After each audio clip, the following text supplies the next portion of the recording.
오늘 우리에게 주시는 하나님의 말씀입니다. 창세기 28장 1절에서 9절까지 말씀을 저와 여러분이 한 절씩 마지막 9절은 함께 읽도록 하겠습니다. 1절입니다. 이삭이 야곱을 불러 그에게 축복하고 또 당부하여 이르되 너는 가나안 사람의 딸들 중에서 아내를 맞이하지 말고 일어나 밧단 아람으로 가서 내 외조부 부두엘의 집에 이르러 거기서 내 외삼촌 라반의 딸 중에서 아내를 맞이하라. 3절 전능하신 하나님이 내게 복을 주시어 내가 생육하고 번성하게 하여 내가 여러 족속을 이루게 하시고 아브라함에게 허락하신 복을 내게 주시되 너와 함께한 내 자손에게도 주사 하나님이 아브라함에게 주신 땅 곧 내가 거류하는 땅을 내가 차지하게 하시기를 원하노라. 5절 이에 이삭이 야곱을 보내매 그가 밧단 아람으로 가서 라반에게 이르렀으니 라반은 아람 사람 부두엘의 아들이요 야곱과 에서의 어머니 리브가의 오라비더라. 에서가 본즉 이삭이 야곱에게 축복하고 그를 밧단 아람으로 보내어 거기서 아내를 맞이하게 하였고 또 그에게 축복하고 명하기를 너는 가나안 사람의 딸들 중에서 아내를 맞이하지 말라 하였고 또 야곱이 부모의 명을 따라 밧단 아람으로 갔으며 에서가 또 본즉 가나안 사람의 딸들이 그의 아버지 이삭을 기쁘게 하지 못하는지라. 9절 같이 읽겠습니다. 이에 에서가 이스마엘에게 가서 그 본처들 외에 아브라함의 아들 이스마엘의 딸이요 느바요스의 누이인 마할랏을 아내로 맞이하였더라. 아멘. 하나님의 말씀입니다. 모두 자리에 앉겠습니다. 오늘 예배는 그 중심이 바뀌어야 길이 보인다라는 제목으로 이제 창세기 28장 말씀이 이제 들어가겠습니다. 여러분 그 미국의 단편 소설 작가 중에 오헨리라는 사람 혹시 기억나실지 모르겠어요. 저희 중고등학교 교과서의 마지막 잎새 그 소설 기억나시죠? 그 책의 그 소설의 저자이기도 한데 그런데 오헨리라고 하는 그 작가가 원래 본명이 오헨리가 아니에요. 윌리엄 시드니 포터라고 하는 이름을 갖고 있는데 그분이 젊었을 때 굉장히 좀 어려운 생활을 했었던 것 같습니다.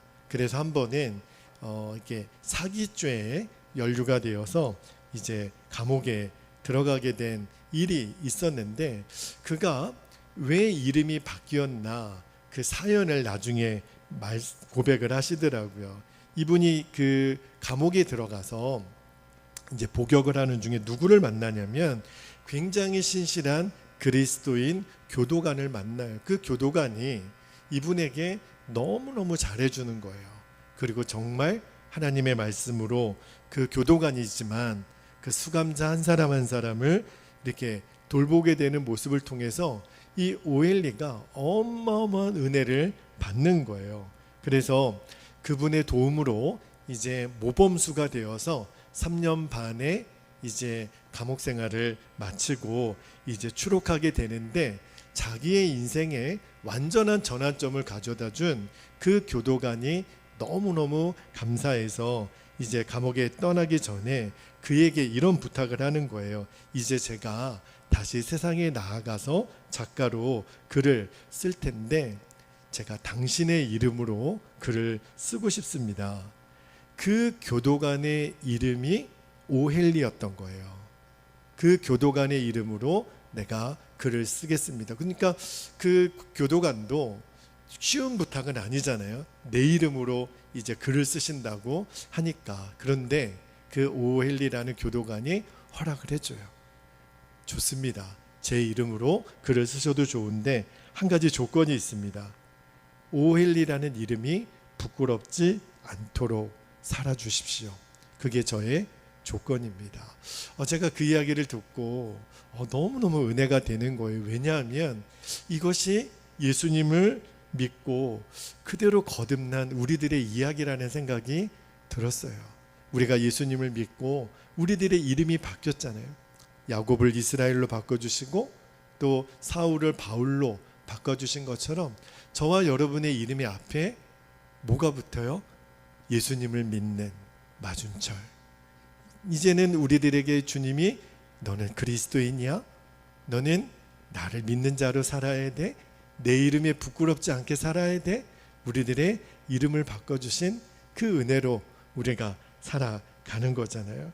그러니까 예수님을 진심으로 만난 사람에게는 이렇게 야곱이 이스라엘이 되고 또 사울이 바울이 되고 이 오헬리가 되는, 제가 이 이야기를 듣고 그렇구나, 예수님을 진심으로 만나게 되면 누구나 다 인생의 전환점을 갖게 되는구나 하는 생각이 들었는데, 오늘 예배를 준비하면서, 오늘 설교를 준비하면서 오늘 말씀을 듣는 여러분에게 오늘 내 인생의 전환점이 되는 은혜를 주시겠다고 말씀하시더라고요. 여러분 꼭 그리 되기를 축복합니다. 오늘 말씀이 내 인생의 새로운 전환점을 일으키는 그런 말씀이 되기를 원해요.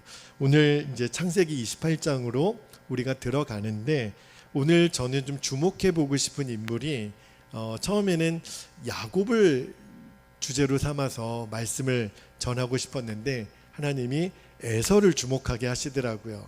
사실 에서는 창세기의 전체적인 흐름을 보면 에서는 그렇게 주목받는 인물은 아닙니다. 창세기의 흐름은요, 믿음의 조상의 그 족보가 아브라함에게서 누구에게로요?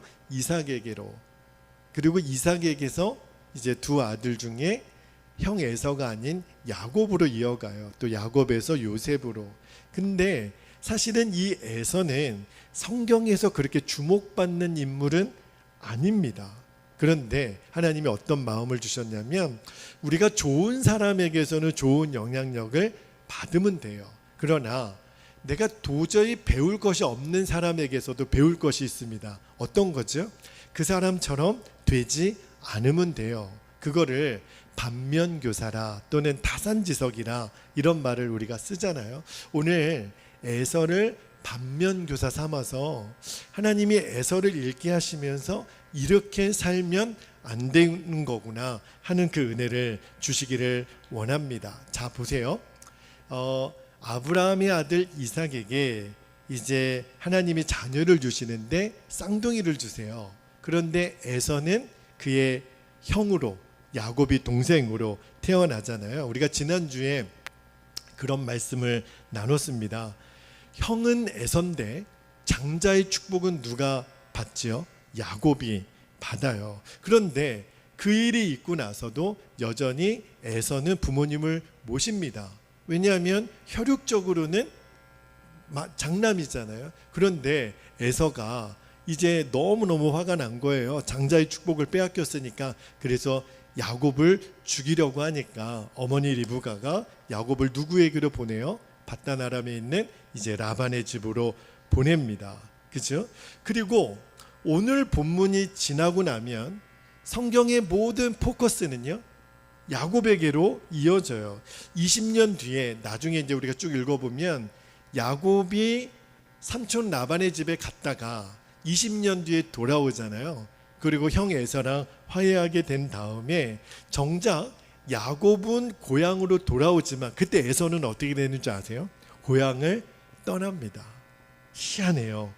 그리고 하나님의 관심사에 이제 에서는 밖으로 나갑니다. 그리고 에서의 후예들이 만든 족속이 에돔이라고 하는 족속이 되어 이스라엘이 출애굽해서 가나안 땅을 지나갈 때 그 땅 비켜주지 않았던, 그리고 이제 이스라엘에 의해서 에돔의 그 에서의 후예인 에돔 족속은 이제 완전히 사라지게 되죠. 자, 에서는요, 성경에서 정말 비중 없는 사람인데 제가 오늘 에서를 주목해 보고 싶은 것이, 지금 신앙생활을 하는 성도들 중에 에서와 같은 성도들이 너무 많기 때문에 그래요. 그래서 오늘 에서를 좀 다뤄보려고 하는 겁니다. 지난주 설교 제목 기억나세요? 하나님의 말씀대로 사는 용기에 대해서 말씀을 전했는데, 사실은 야곱도 굉장히 이기적인 마음이 있었다 그랬잖아요. 그래서 결국은 그도 험악한 인생을 살 수밖에 없었는데, 그럼에도 불구하고 하나님은 야곱을 쓰세요. 야곱을 선택해서 야곱을 통하여 하나님의 이야기를 써 내려가시는데, 야곱을 통해서 우리들이 놓치지 말아야 될 은혜는 이겁니다. 하나님을 향한 열망이에요. 그리고 야곱은 어떤 믿음이 있었냐면, 이기적인 마음은 사실은 귀한 마음은 아니지만 야곱을 통해서 배울 것은, 야곱에게는 한 가지, 복은 하나님이 주신다. 모든 복은 하나님만이 주실 수 있다라고 하는 것은 야곱에게 우리가 배워야 될 핵심이에요. 그런데 안타깝게도 많은 성도들, 신앙생활을 하는 많은 성도들 중에 야곱과 같은 믿음을 찾아보기가 어렵습니다. 자, 결론적으로 말씀을 드릴게요. 우리는요, 이제 에서와 같은 신앙생활을 이제 끝내야 됩니다. 더 이상 에서처럼 신앙생활을 해서는 안 돼요. 자, 그렇다면 도대체 에서와 같은 신앙생활을 하는 성도들이 많다 그랬는데 도대체 왜 그런가? 그 이유를 좀 나눌게요. 그래서 오늘 여러분이 이 말씀을 듣다가, 아, 그렇구나, 나에게도 에서와 같은 모습이 있었구나, 그래서 내 신앙생활에 전환점을 이루는 은혜가 있기를 축복합니다. 도대체 에서와 같은 신앙생활을 하는 사람은 어떤 사람인가? 자, 첫 번째로 에서와 같은 신앙생활은요, 태호야, 하나님의 복을, 첫 번째입니다. 하나님의 복을 진짜 믿지 못하는 거예요. 그게 바로 에서와 같은 신앙생활하는 사람의 첫 번째 특징입니다. 자, 우리는요, 복은 하나님이 주시는 거라고 듣기는 했어요. 그런데 결정적인 순간에 하나님의 복은 내게 너무 막연한 사람들이 많습니다. 그러니까 말로는 하나님이 나에게 복 주시는 분이야. 그러나 결정적인 순간에 내 판단의 기준은요, 세상적인 것으로 인해서 하나님의 복을 너무 가볍게 여기는 사람. 여러분, 하루는요, 에서가 사냥을 갔다가 돌아올 때 너무너무 배가 고팠던 일이 있었죠. 그런데 그때 야곱이 기다렸다는 듯이 이렇게 제안을 합니다. 창세기 25장 31절에 보면 야곱이 형 에서에게 이렇게 말해요. 야곱이 이르되 형의 장자의 명분을 오늘 내게 팔라. 그때 에서가요, 앞뒤 생각이 없어요. 그래? 내가 팔게. 그러면서 에서가 뭐라 그랬냐면 32절에 에서가 이르되 내가 죽게 되었으니 이 장자의 명분이 내게 무엇이 유익하리요? 여러분, 우리는요, 참 에서 어리석다라고 생각이 들잖아요. 그런데 문제는 이 에서와 같은 생각과 믿음을 가진 사람들이 많아요. 여러분, 한번 내 자신을 점검해 봐야 됩니다. 자, 여러분, 만약에 지금 굉장히 큰 돈을 벌 수 있는 기회가 내게 왔어요. 뭐 얼마라고 말씀은 못 드리겠지만 엄청나게 돈을 벌 수 있는 기회가 왔는데 그 일이 성사되는 시간이 예배 시간이라고 한번 생각해 보십시오. 자, 여러분은 어떻게 하시겠어요? 내가 오늘 예배 제끼고 예배 빼고 내가 그 누군가를 만나면 큰 돈을 벌게 되는데 그때 시간이 예배 시간이에요. 자, 이런 결정적인 순간이 왔을 때 아유, 예배는 다음에 또 드리면 되는 거잖아.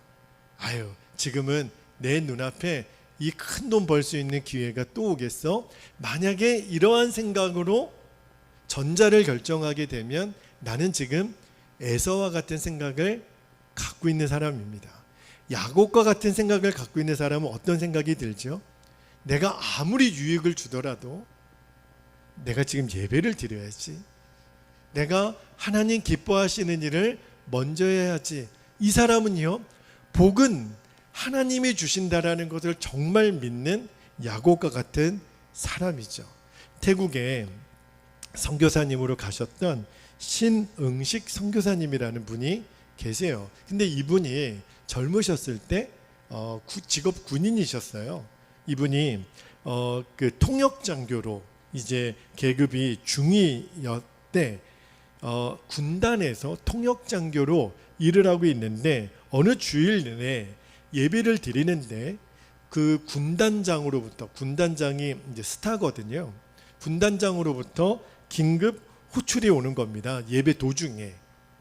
그 메시지가 뭐였냐면 지금 미국에 파견받은 고문단이 방문을 했는데 빨리 와서 통역을 해야 된다라는 거예요. 근데 그 메시지를 어느 때 들었다고요? 예배 시간에 들은 거예요.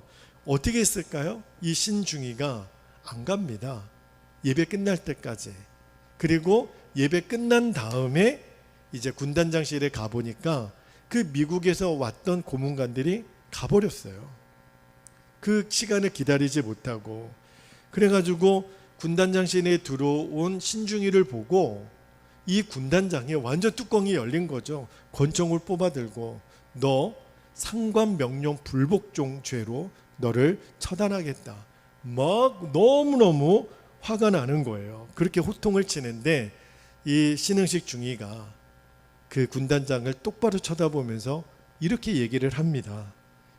군단장님, 만약에 군단장님께서 대통령 각하와 만나서 대화를 나누실 때 참모총장이 호출하면 가겠습니까?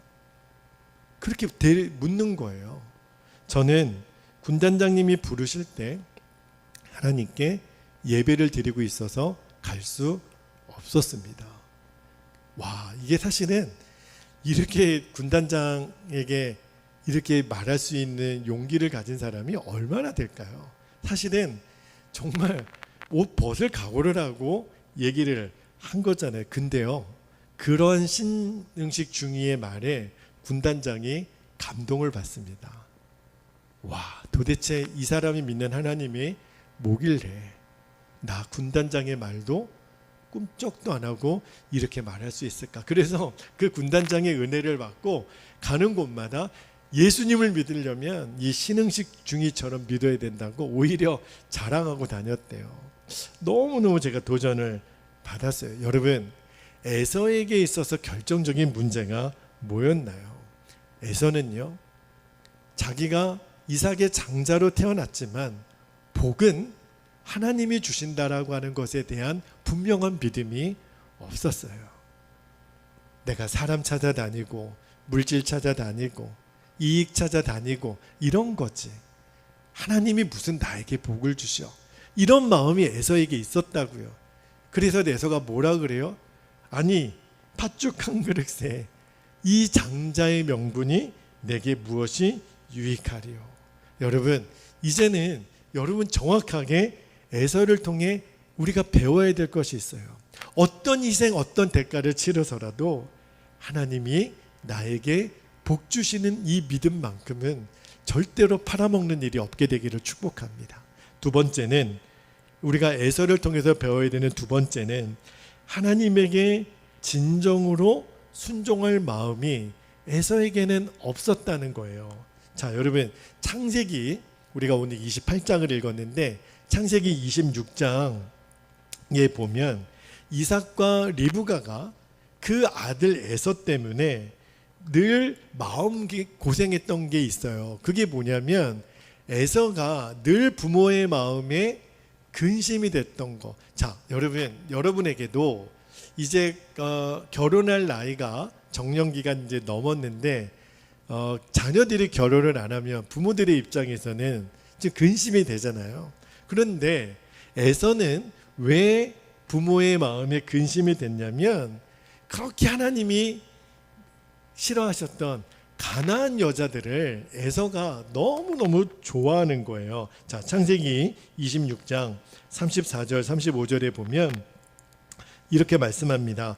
에서가 40세에 헷족소 부에리의 딸 유딕과 헷족소 엘론의 딸 바스맛을 아내로 맞이하였더니 35절에 그들이 이삭과 리브가의 마음에 뭐가 되었더라? 근심이 되었더라. 그러니까 에서는요, 부모님이 뭐라고 말해도 나는 내가 좋아하는 여자 좋아할 거야. 내가 마음에 드는 여자랑 사귀는 거지.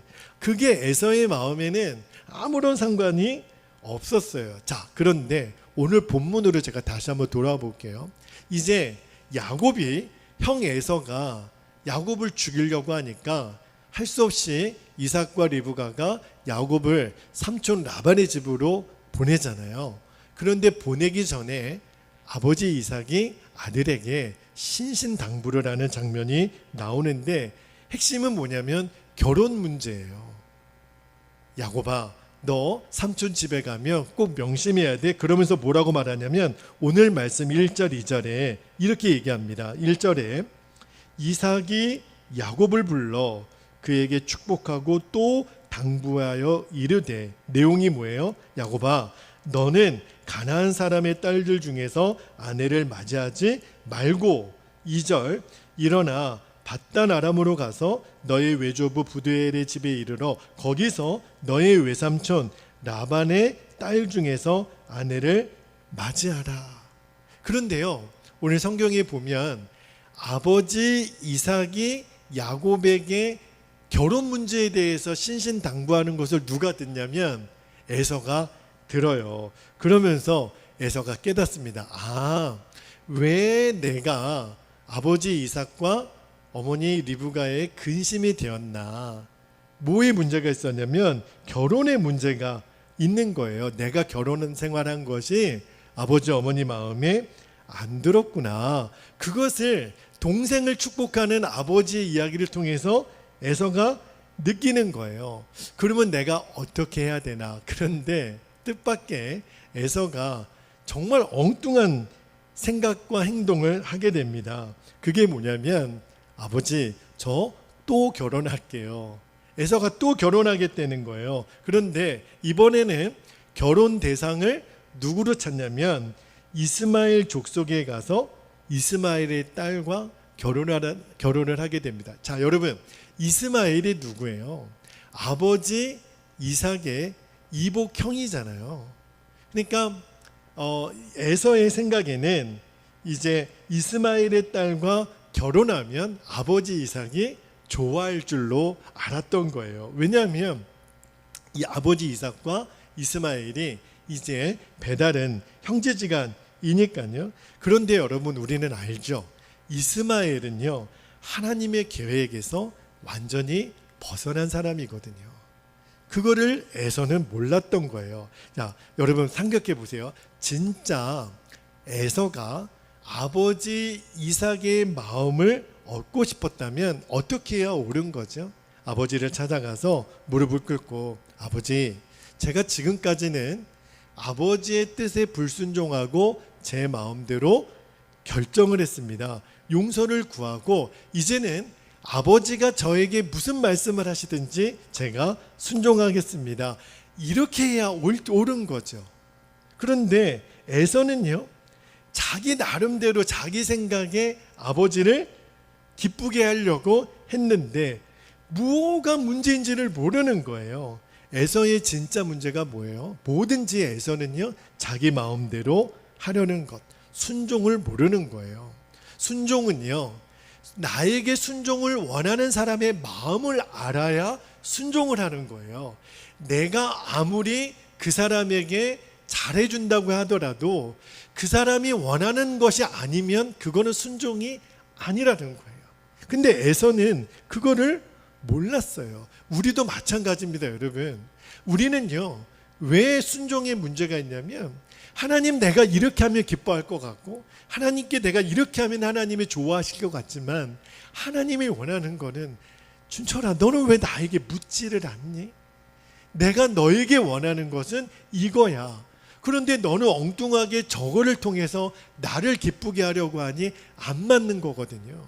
그래서 우리도 무슨 중요한 결정을 내리기 전에 반드시 하나님께 물어야 돼요. 하나님, 이것이 하나님의 기쁨입니까? 내가 이렇게 하는 것이 하나님이 좋아하시는 일이겠습니까? 그러면 주님이 반드시 가르쳐 주세요. 자, 세 번째, 에서에게 있어서 우리가 배워야 될 게 뭐냐면 이 에서에게는요, 진정한 회개가 없었다는 거예요. 자, 창세기 27장에 여러분 에서도요, 지난주에 제가 말씀을 나누기를 아버지 이삭이 모든 복은 누구에게 빌어줬어요? 야곱에게 빌어줬잖아요. 그런데 나중에 그것이 대단히 잘못된 일이었던 것을 에서가 깨닫고 아버지 앞에 와서 대성통곡을 합니다. 아버지 어떻게 이럴 수가 있어요? 그리고 저에게도 복을 빌어주세요. 그렇게 막 울며 불며 복을 빌어달라는 에서를 보면, 겉모습만 보면 에서가 정신 차렸구나, 에서가 이렇게 회개했구나. 그런데요, 에서는 진짜 회개를 한 사람이 아닙니다. 뭘 보면 알 수 있죠? 이제 다 실컷 운 다음에 형 에서가 동생 야곱을 죽이려고 합니다. 이게 바로 진짜 회개하지 않은 사람의 모습이에요. 에서는요, 한 번도 생각을 못했어요. 자기에게 문제가 있을 거라고는. 그냥 에서의 마음에는 그냥 분한 마음 하나밖에 없었어요. 이 동생이 팥죽 한 그릇으로 내 장자권을 훔쳐가더니 아버지와 나를 속이고 장자의 복을 다 빼앗아간 야곱. 그래서 에서의 마음에는 동생을 죽이려고 하는 것밖에 없었어요. 여러분, 엄밀히 말하면 야곱이 에서의 복을 진짜 빼앗아 간 걸까요? 아니에요. 에서가 이미 하나님의 복을 경홀히 여겼기 때문에 하나님의 마음이 에서에게서 떠난 겁니다. 에서는요, 자기 복을 자기 발로 걷어찬 사람이에요. 우리도 그럴 때가 있거든요. 우리도 있잖아요. 어려운 일이 생기고 문제가 생기면 금방 사람 탓합니다. 환경 탓합니다. 내가 뭔가 하나님 앞에 문제가 있는 것은 아닐까? 묻지 않아요. 회개할 마음을 갖기보다는 사람 탓하고 누구 탓하고 누구 원망하고, 이것이 바로 진짜 회개가 없는 사람의 전형적인 모습이에요. 이제 내 자신을 돌아봐야 돼요. 저도 그렇더라고요. 저도 누군가를, 인간관계를 대할 때 그 사람이 문제지. 그리고 제 마음에 내 그 사람 이제 안 봐. 근데 여러분, 우리도 인간관계를 하다 보면 내가 그 사람 이제 안 보면 그만이지 그렇게 되는 게 아니더라고요. 그게 문제 해결의 지름길이 아닌 거예요. 그리고 나를 힘들게 하고 나를 어렵게 하는 사람을 늘 우리는 계속 또 보아야 합니다. 그러니까 우리들 마음에 늘 어떤 생각이 있느냐면, 문제가 생기면 나는 피해자고 그 사람이 가해자예요. 이게 바로 에서의 생각이에요. 에서의 생각은 늘 나는 피해자고 가해자는 누구예요? 야곱인 거예요. 그러니까 아직 문제 해결을 할 수 있는 진짜 회개한 마음이 없는 거죠. 물론 에서의 입장에서 보면요, 2번이나 속임당한 일이 얼마나 괘씸하고 야곱이 믿습니까? 억울하기도 하죠. 그러나 이 일이 진짜 야곱 때문에 일어난 일일까? 이것은 별개의 문제라는 거예요. 우리도 이제 앞으로 어려운 일이 닥치고 무슨 문제가 생길 때 환경 탓, 사람 탓하기 전에 먼저 하나님 앞에 물어야 돼요. 하나님, 제가 하나님께 책망받을 만한 문제는 없습니까?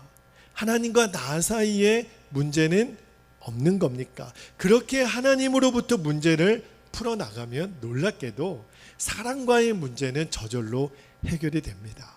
사람과의 문제를 풀고 하나님과의 관계를 푸는 게 아니라 하나님으로부터 내 자신을 정직하게 돌아보고 내 자신의 문제가 하나님 안에서 발견되어지면, 그러면 사람과의 문제는 저절로 풀려요. 자, 이제 오늘 말씀을 마무리하면서 여러분, 에서를 우리가 반면교사 삼아서 정확하게 내 자신을 돌아봐야 돼요. 나에게는 에서와 같은 마음이 없었나?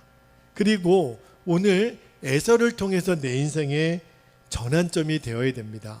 오늘 깨달아야 돼요. 이 진리를요, 나중에 깨달으면 후회 막심한 일만 우리들에게 남습니다. 그렇게 살기에는 우리들의 인생이 너무 짧아요. 지금도 내 마음에 하나님이 진짜 나에게 복 주시는 거지, 라는 마음에 내 믿음이 안 생긴다면 오늘 구해야 돼요.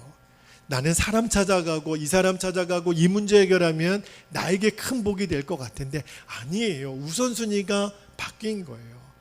복은 하나님이 주시는 거다. 그 신중이처럼 어떤 것도 빼앗길 수 없는 하나님이 나의 복이라고 하는 것. 그리고 어떤 문제가 생길 때 내 고집, 내 방법, 하나님께 순종은 아무것도 없어요. 그런데 내 힘으로 해결하려고 하니까 늘 좌절이에요. 인간관계는 더 꼬여요. 그리고 이 사람도 믿고 저 사람도 믿고. 혹시 내 마음에 지금 심령의 상태가 그런 상태라면 내가 지금 에서와 같은 거구나. 내가 나도 모르는 사이에 내가 에서와 같은 믿음의 상태구나. 빨리 이 상태에서 벗어나야 됩니다. 그러나 내가 지금 에서와 같은 상태라고 하더라도 낙심할 이유가 없는 것은 하나님은요, 에서와 같은 나를 야곱처럼 바꾸실 수 있는 분이기 때문에 그래요. 하나님 손에만 붙들리면 됩니다. 우리에게 기회가 있어요. 그러나 이 기회는요, 저절로 주어지는 게 아니에요. 오늘 여러분이 믿음으로 붙드십시오. 주님, 내가 이제 에서와 같은 믿음 생활에서 야곱과 같은 믿음 생활로 바뀌어지기를 원합니다. 먼저는 내가 내 힘으로 뭔가 최선을 다해서 이루려고 하는 그 시도를 내려놔야 돼요. 에서가 그랬거든요. 자기 나름대로는 아버지 이삭을 기쁘게 할 수 있는 방법을 다 했는데 핀트가 안 맞는 거예요. 아버지는 그게 하나도 기쁘지 않았어요. 여러분, 우리에게 지금 필요한 것은 얼마만큼의 노력이 아니라니까요. 하나님 그분이 역사하실 수 있는 심령의 상태만 되면 돼요. 할렐루야. 에서와 같은 사람은 어떤 사람이냐면요, 아직 하나님에 대한 체험이 없어요. 하나님을 바라보는 눈이 열려 있지 않으니까. 그러므로 지금 내 심령의 상태가 하나님 그분이 역사하실 수 있는 내 믿음의 눈을 열어 하나님을 바라보면 돼요. 그래서 빨리 뭔가 내가 하나님으로부터 이게 정상이 아니구나 하는 것이 있다면 무릎을 꿇고 하나님 앞에 나아가서 전심으로 회개하면 됩니다. 그래서 요한일서 1장 9절에 너무너무 귀한 말씀이죠. 만일 우리가 우리 죄를 자백하면 그는 미쁘시고 의로우사 우리 죄를 사하시며 우리를 모든 불의에서 깨끗하게 하실 것이요. 하나님이 우리들의 회개가 진심이면 하나님께서 우리에게 깨닫게 해주시는 눈을 열어주시는 거예요. 그리고 인생이 바뀌는 거예요. 그 다음에 하나님께 성령의 역사를 구하면 됩니다. 여러분, 목회도 내 사업도 내 인생도요, 우리 힘으로 하는 것이 아니라는 것을 빨리 인정하는 것이 지름길이에요.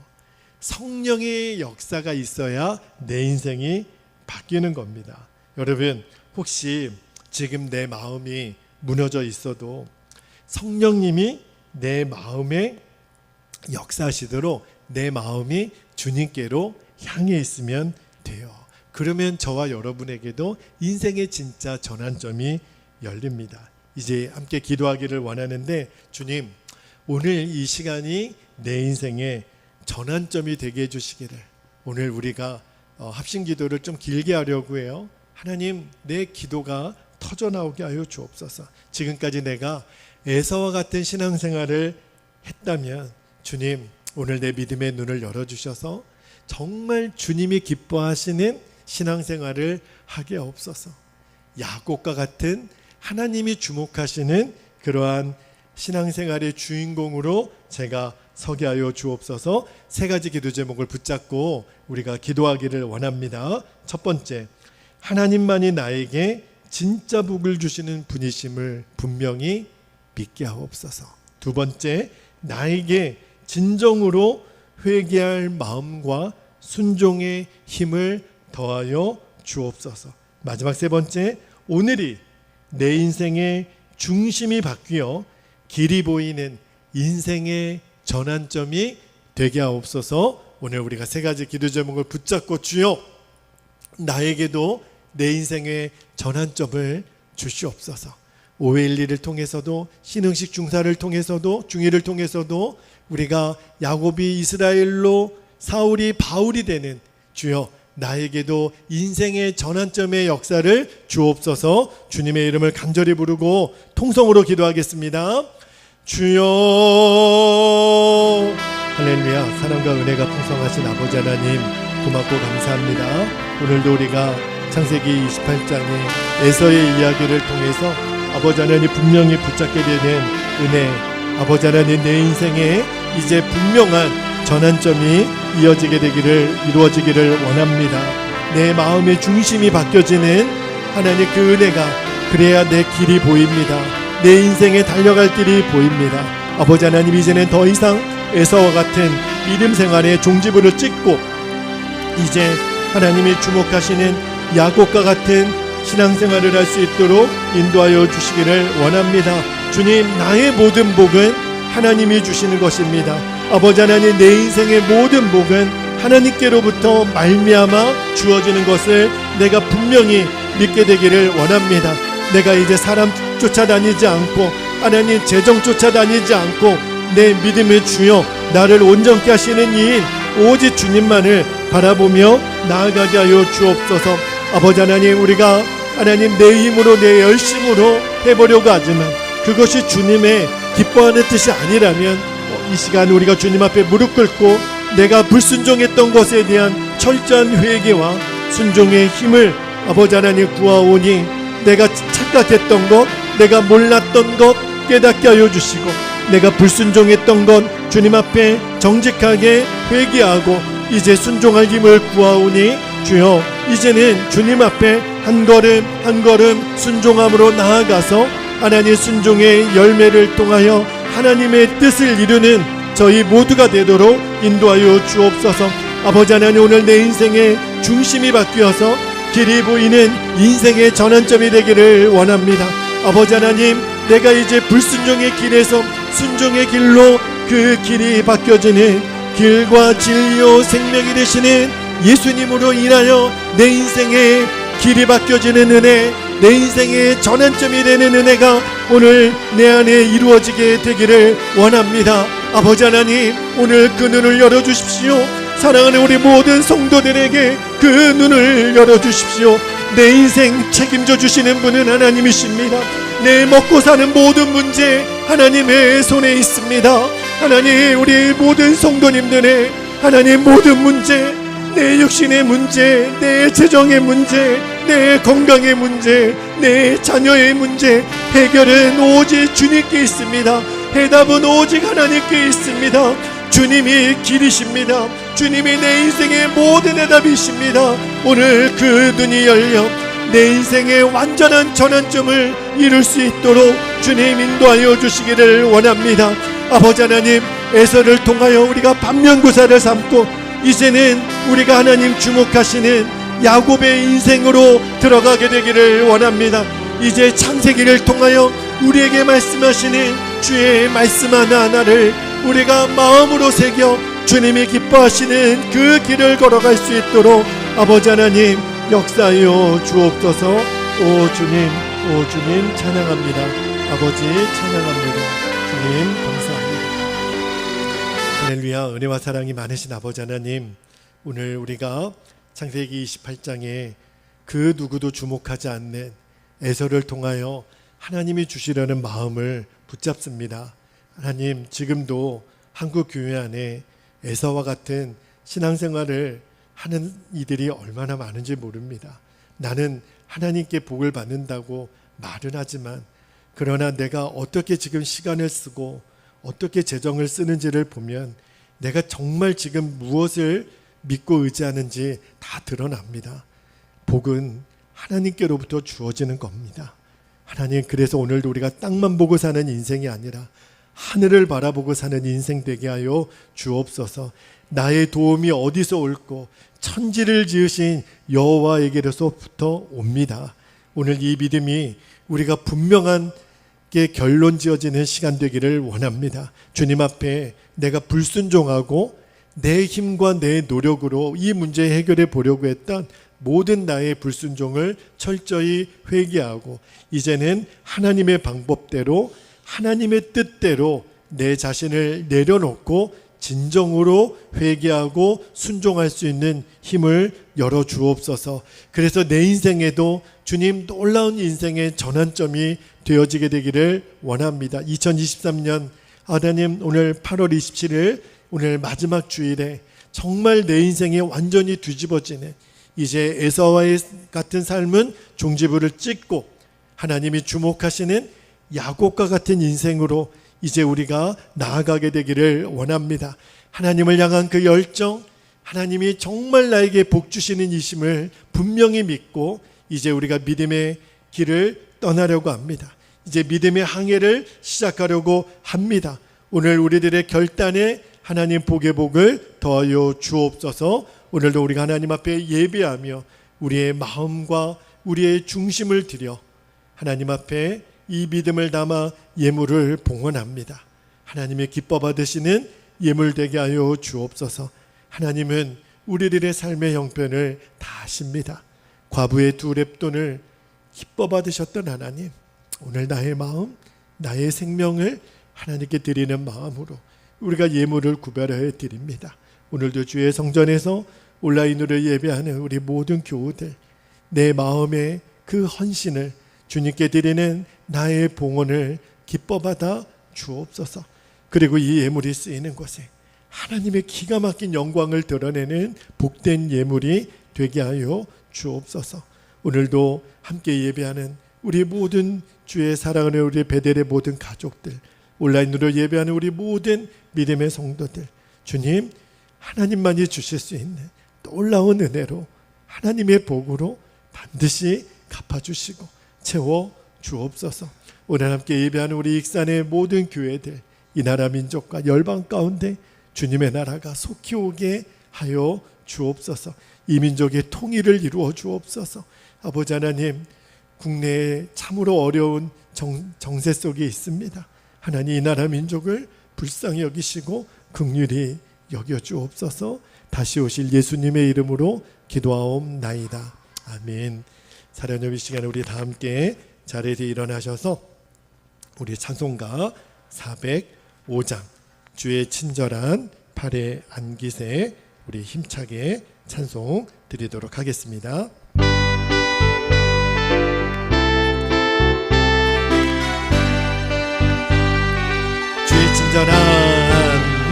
주의 친절한 팔에 안기세 우리 마음이 평안하리니 항상 기쁘고 복이 되겠네. 영원하신 팔에 간 주의 팔에 주의 팔에 그 크신 팔에 안기세 주의 팔에 영원하신 팔에 안기 날이 갈수록 주의 사랑이 두루 광명하게 비치고 전성 가는 길 편히 가리니 영원하신 팔에 간 주의 팔에 주의 팔에 그 크신 팔에 안기세 주의 팔 영원하신 팔에 간기 주의 보좌로 나아갈 때에 기뻐 찬미소리 외치고 겁과 두려움 없어지리니 영원하신 팔에 가 아멘. 주의 팔에 그 크신 팔에 안기세 주의 팔에 영원하신 팔에 안기세. 이제는 우리 주님 예수 그리스도의 그 크신 은혜와 아버지 하나님의 영원하신 사랑하심과 성령님의 내주교통 충만하심의 은총이 오늘 우리들의 인생의 완전한 전환점을 이루는 믿음과 순종을 붙들고 이제 에서의 삶이 아닌 야곱의 삶으로 이제 갈망하며 오늘 결단하여 나아가는 오늘 예배하는 우리 모든 성도들 위해 이 나라 민족과 열방 가운데 영원토록 함께 하시기를 간절히 축원하옵나이다.